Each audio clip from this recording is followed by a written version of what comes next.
السلام عليكم ورحمة الله. إن شاء الله النهاردة هنعمل مع بعض فكرة حلوة جدا أو أفكار كويسة جدا من شرايط الأدوية الفاضية. زي ما احنا شفنا أنا جبت شرايط الأدوية وشلت منها الورق اللي عليها ونضفتها كويس جدا ومسحتها بمنديل. جبت عندي هنا دي قلوب اللي هي البولمر، بدأت إن أنا عايزة ألزقها ووزعت عندي هنا اللزق، استخدمت لزق البي 7000 ولزقت بيه.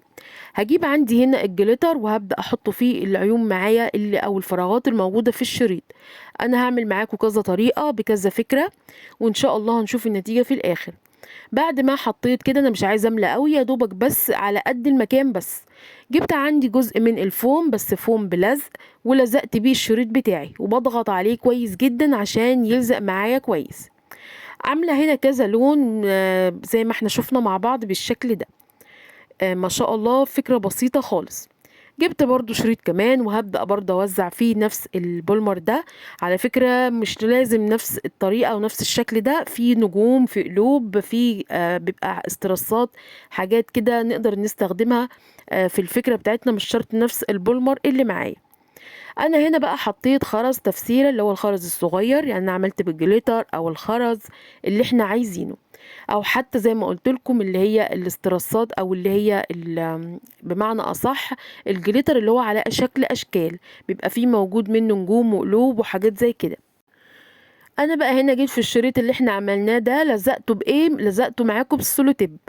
استخدمت السولوتيب عليه الشفاف ومشيت عليه بالولاعة عشان اتاكد انه لزق معايا كويس، وبعد كده ببتدي اقصهم بالطريقة اللي انتوا شايفينها دي. تمام. هعمل معاكم برضو او هوريكم مجموعة ممكن بقى نقدر نعمل بأي شكل من شرايط الأدوية، في اللي هو المطول دوت او المدور، او سواء حبة كبيرة او صغيرة زي ما انتوا شايفين كده. هوريكم برضو فكرة شريط تانية هحط برضو فيها حاجات مختلفة، هحط فيها معاكم، هنشوف دلوقتي ازاي. انا النهاردة بعمل معاكم الحاجات ديت، وبإذن الله هوريكم احنا ممكن نعمل ايه من الحاجات دي بعد ما عملناها. هنزل لكم فيديو فيه مجموعة افكار حلوة جدا هتعجبكم، تقدروا تستخدموها في حاجات كتير. تمام. انا برضو كنت منزله معاكم فيديو قبل دوت، عملت فيه برضو من شريط، عملت منه كذا فكره، اللي حابب يشوفه هيلاقيه موجود من ضمن الفيديوهات.